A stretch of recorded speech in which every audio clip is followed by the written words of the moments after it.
Hi, welcome to another episode of Real Estate Top Performers.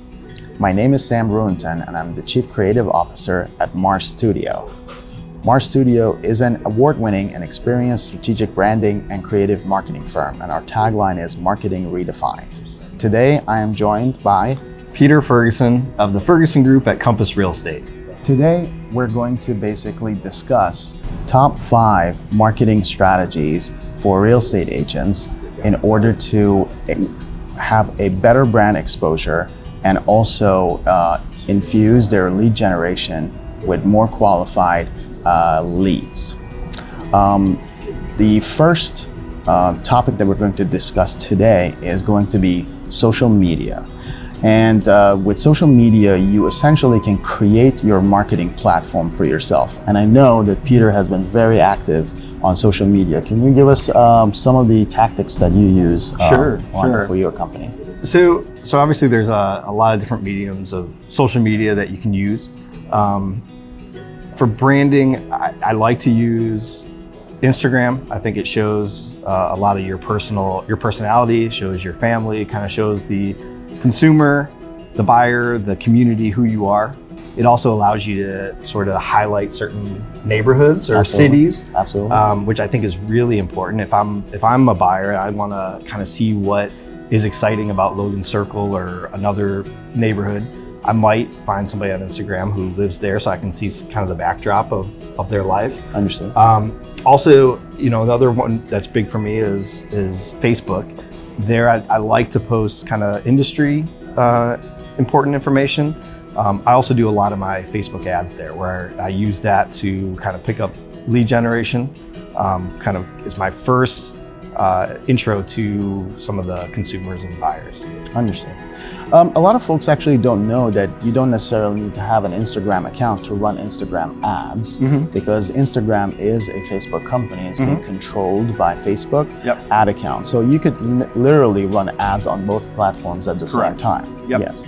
And I'm glad that you mentioned what you do on Facebook, because essentially these mechanisms are at your disposal to create your own marketing platform. And it's very easy and inexpensive in order to gain a lot of exposure. I know with like few $100s a month, you can get, in a very tight geographic area, you can get, thousands and thousands of views, which could potentially lead to qualified leads. But I think just blanketing the area that you're active in is definitely recommended in social media. Absolutely. And then the other thing that I wanted to add to that is that with the social media, specifically Facebook, you also have certain analytics and sort of demographic data that you can essentially control who you want to really go after in terms of where they live, what areas, neighborhoods you want to essentially target, and essentially how affluent they are. Yes. So, and Facebook has made some changes over the last few months in regards to what they allow you to focus on. But really the key is to be focusing on zip codes. You can focus on people's interests. Say you're in a more luxury neighborhood, you can't necessarily pinpoint a salary or anything like that, but you can pinpoint maybe interests of people who might live in that area, whether it be BMW drivers or Porsche drivers, or I guess larger houses or interior decorating, things like that would interest somebody at a more luxury zip code. Understood. And in your experience, what kind of clientele approach you? Do you use like Facebook as a customer service mechanism? Because I know a lot of people tend to ask questions through Facebook. Are you active in terms of responding? Yeah, so Facebook allows for some really cool things. What I do is on my ads, I'll have a way to kind of bring them, if they ask a question, it brings them right into my CRM, which allows me to see what kind of questions they have. I can call them, I can email, I can text them. What I also do is I play around with bots, which I think is a really cool thing. So if I'm sitting there at night getting ready for bed and somebody is on one of my ads and they click and they have a couple questions, my bots will actually start asking them questions, get the conversation going. And then it gets me into a chat room with them where I can answer their questions. People really love to use that rather than have to give me a call or do an email or even a text. the bots gets them their answers right away. It pings me that somebody is in the chat room with me, and I can get people answer. It puts me in front of the client before other agents. Understood. What are the typical questions that you potentially get through, let's say, platforms like Facebook? So it's all kind of goes with what you're marketing. So a lot of times I'll market homes that are in a certain area, maybe between a certain price. So a buyer will click on that to see kind of the list of homes. With that, they might ask me what's today's interest rate on a mortgage. They might ask me, how the market is. They just want to kind of get a general feel. They might ask me if they have to sign an agent agreement or things like that. It's a great way for them to kind of get some of their questions out of the way so that they are comfortable once they are ready to start meeting you. I understand. We're going to move on to our next topic, which is creating and utilizing an email list. I know that we talked about social media, but I think it's very important for real estate agents to have an active email list, because a lot of times people might engage you and then potentially buy a house from you, but they might be looking for, let's say, an investment property, or they might be looking to buy another house or sell their house and move to another location. It would be good for you to have their contact information listed so that you can constantly be in front of their eyes. Absolutely. Should they choose to essentially engage you for, for another transaction. Yep. So what I do is when I have leads come in through my social media or Zillow or any other way, even if I just meet them, I put them right into my CRM immediately. I also will tag them as a buyer or a seller, and because then I'll have emails that go out that focus on buyers or sellers. So with buyers, it might focus on neighborhoods, what's going on in certain neighborhoods, maybe things that are happening in Washington, D.C. or Rockville or Bethesda or Baltimore. And it's really, like you said, it's just another way to put my name in front of them. And today, everybody gets bombarded with emails, but and they may not even open it, but they see on their email from Peter Ferguson, the Ferguson group. It's just another way to stay in front of them. Absolutely. And we always, when we have clients, we always recommend for them to have an email list or have mechanisms in place on their website or anywhere else that they can have those mechanisms to capture emails, potentially having free giveaways or having anything, let's say like this video, provide them free content in exchange for their emails so that you can put them in your system and because some of those emails that you capture may not be today's leads, but they could potentially be future leads. So generating an email list is top priority because it's very inexpensive. It can be done potentially for free, and then you have endless access to them. I mean, unless they unsubscribe. But the chances are that a lot of people, when they receive valuable content from you, it's very engaging for them to keep you in their inbox. And the other thing that email will do, you can also add value by providing neighborhood information or things that they might be interested in knowing that is happening around them. Like potentially if you know about events going on, you can essentially add that to your list and then send it to your email constituents, as I like to call them, and they would very much appreciate things that are happening around them if they didn't know about it, that come from you, and then you'd be top of mind all the time. Again, there's few things you can do. Again, keeping up with neighborhood events that allows them to really look at you as kind of the neighborhood expert. With sellers, I like to do kind of weekly or monthly things that have sold in the neighborhoods that they bought in, because it helps them keep in touch with what's going on in the market. With buyers also, on top of the weekly, bi-weekly emails that I do about the neighborhoods, I like to keep them updated on listings that are coming on. So there's different ways to kind of ping them and just keep them. What you want to do is keep them educated. Absolutely. I used to work for a commercial real estate company, and what they did also, they had these platforms that allowed some of their commercial real estate agents see the comps in the neighborhoods.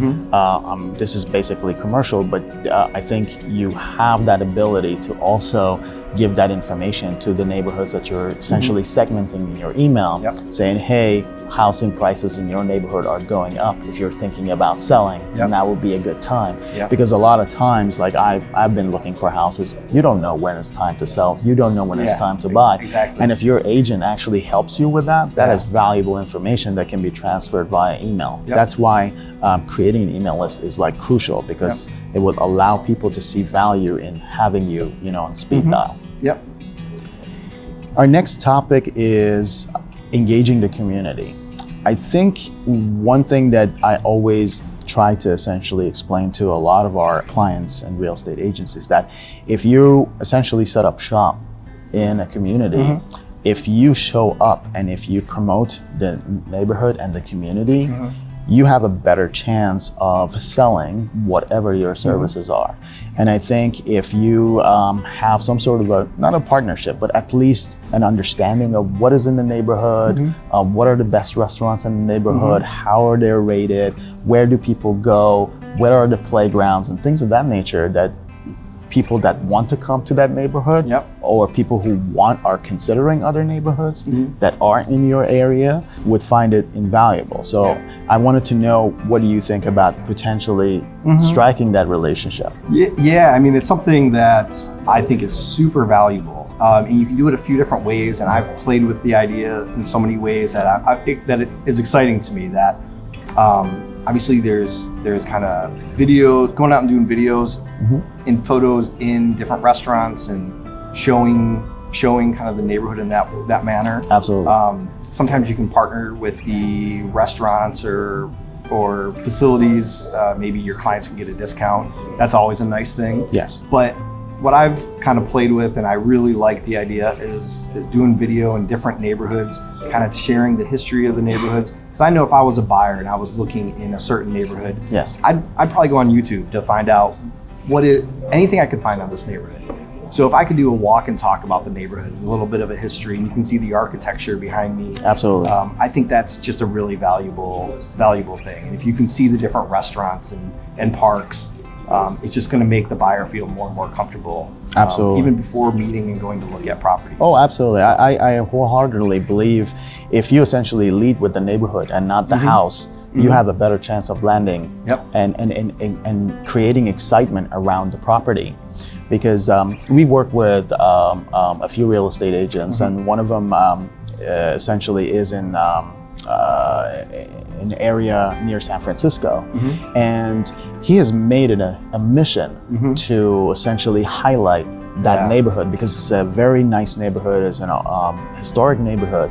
So he has partnered up with a lot of the bakeries in the area, a lot of the community areas, a lot of the parks, the city itself, and then he highlights it in his material that he sends to people, and it generates excitement for them to want to go ahead and live there.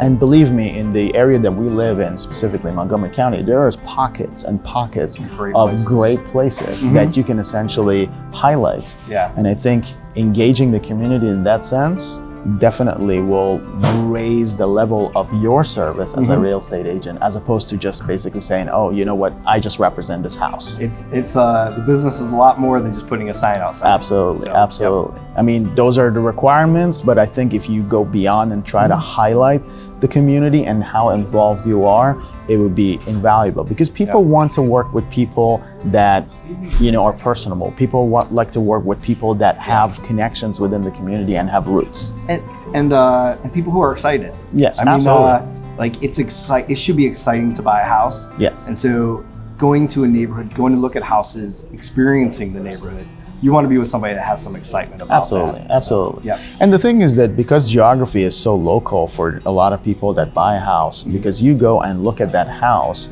let's say in an open house, or the agents walk you through it. But the idea here is then it becomes a burden on you to try to essentially figure out what's around it. Now, if that agent right after the initial contact that you have at the open house or prior to that gives you that information, then you go in with open eyes, or at least you go in knowing that you like the neighborhood that you want to live in. So I definitely encourage, the agents to definitely go ahead and try to figure out what the neighborhoods are. Because I have seen a lot of times I've gone to an open house and the agent showed up over there and you ask them about the neighborhood and they have absolutely no idea what's going on. And that kind of a little bit disheartening, because like, how are you trying to sell me a house when you don't know what's around it? The least you can do as an agent is learn where the grocery store is, the local restaurant, park, and school. And that's a good start, and then you can kind of figure out the neighborhood and the vibe of the neighborhood. And it's interesting because it comes all through the delivery as well. I mean, when I wanted to buy a house, I went and basically saw different houses, and I could tell, like for example,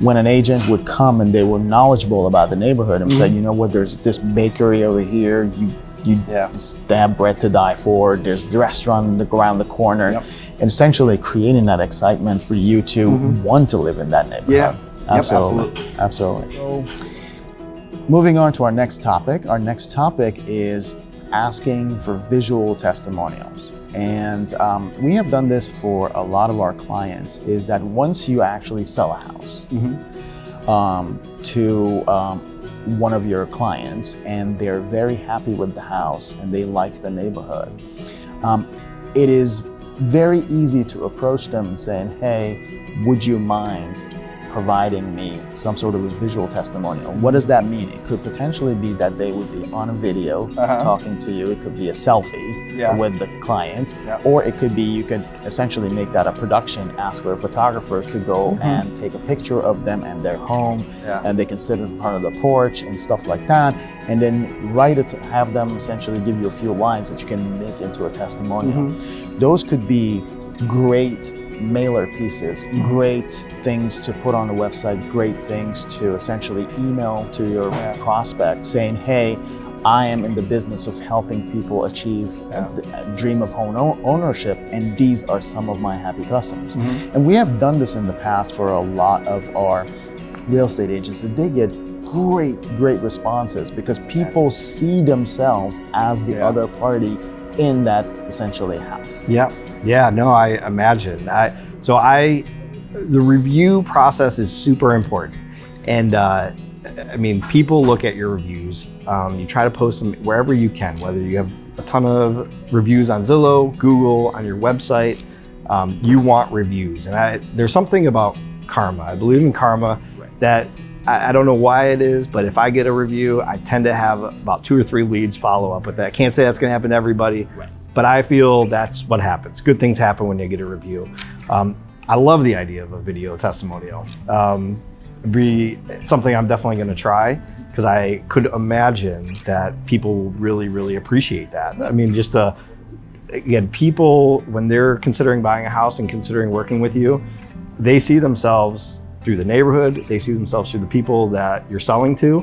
So if people can see video and they can see that person's like me, I imagine great things will happen with that. It is essentially going beyond just a transaction, because the house itself is a huge transaction, but nobody sees the personal side of it. And the only way that they can see the personal, because the homeowner is not going to go ahead and start advertising that.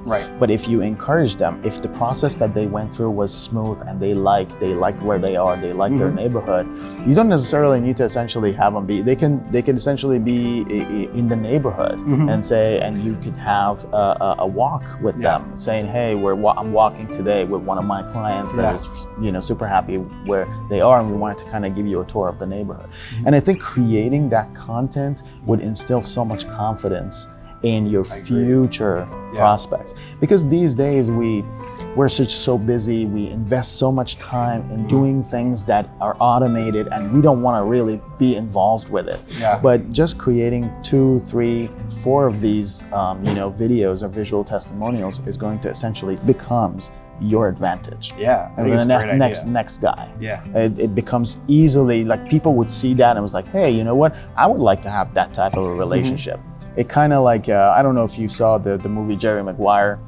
At the end of it, he hugged, Cuba Gooding Jr. And then the other agent said, wanted to hug his guy and said, I would like to have this type of a relationship, because if you have that type of relationship with your agent, what you can achieve I agree. Again, the review process is super important. You have to get reviews.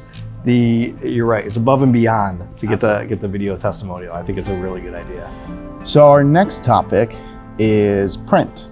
A lot of people believe that the world belongs to digital media these days and print is dead and you should not invest in it. But there is something about a tactile feel of a print that is still viable. We are still human and we would like to touch things, to see things and hold things. But just going ahead and blasting the entire neighborhood with a postcard about what you sold or what's coming up, not necessarily is going to get you any traction.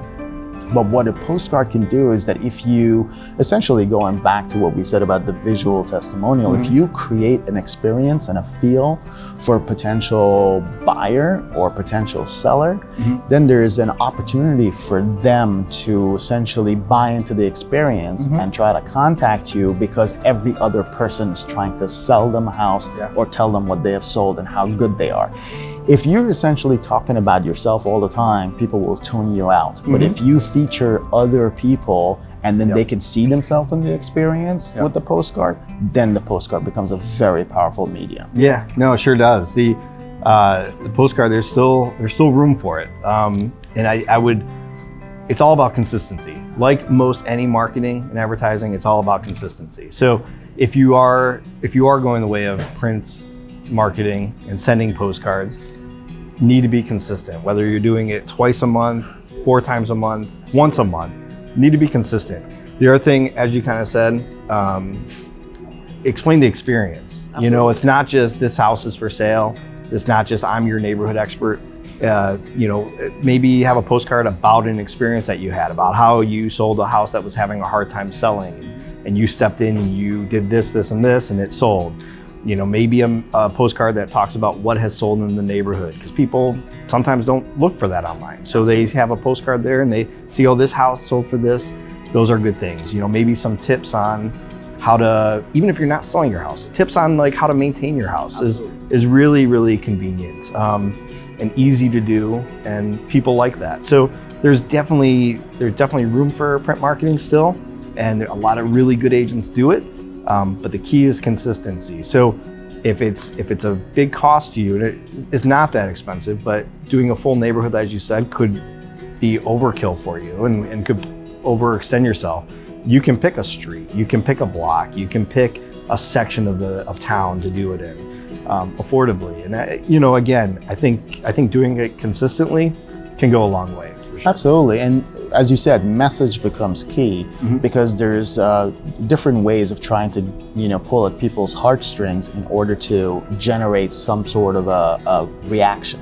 Because that's all it is that I might be in the right mindset of buying a house, and then the only thing that is going to trigger, you know, me to essentially go for it might be that little piece that I get from you that at the right time, right, you know, that I was in the mindset of essentially taking that action. Yep. And if the message is right, and if essentially it's emotional and is not necessarily just sell or about me, and it's basically you changing the focus on the consumer as opposed to changing the focus on you, I think it will go a long way. And that's 100% of the time when people come to us and talk about print, we basically tell them that print is not dead. You just need to have to use it strategically and situationally, and it will definitely generate the results you need. And I think one really important thing is all these topics that we talked about, doing some sense of all of them really makes sense, because you're on digital, people are seeing you on digital, people are seeing your videos in the neighborhood, and then all of a sudden they see a postcard with you. It just kind of completes the circle of them seeing you, you know, just a bunch of different ways. And that's exactly what we preach. We always say that, you know, marketing, it's like multiple tentacles, and it needs multiple touches. And if you have more touches, you increase the chances of conversion. And if all your touches are consistent and come from the same brand, the same person, the same messaging, it becomes much easier for people to make a decision. Because these days we're bombarded with so many different things from so many different angles. Forget about our own problems. But the thing is that if consistently we get positive messages from potential agents or potential people that we want to do business with, it becomes much easier for them to make that decision and take the leap. Absolutely. Yep, that's a good point. Thank you for joining us for another valuable episode of Real Estate Top Performers. Today I was joined by Peter Ferguson from the Ferguson Group at Compass Real Estate. And I am Sam Rooeintan from Marstudio, Marketing Redefined. And we look forward to seeing you on another valuable episode of Real Estate Top Performers. Thank you for watching. Hi, I'm Josh Green with Real Estate Top Performers. If you enjoyed the content you just viewed, subscribe. If you want to be part of the Real Estate Top Performers and contribute some content, send an email to josh@easterntitle.com.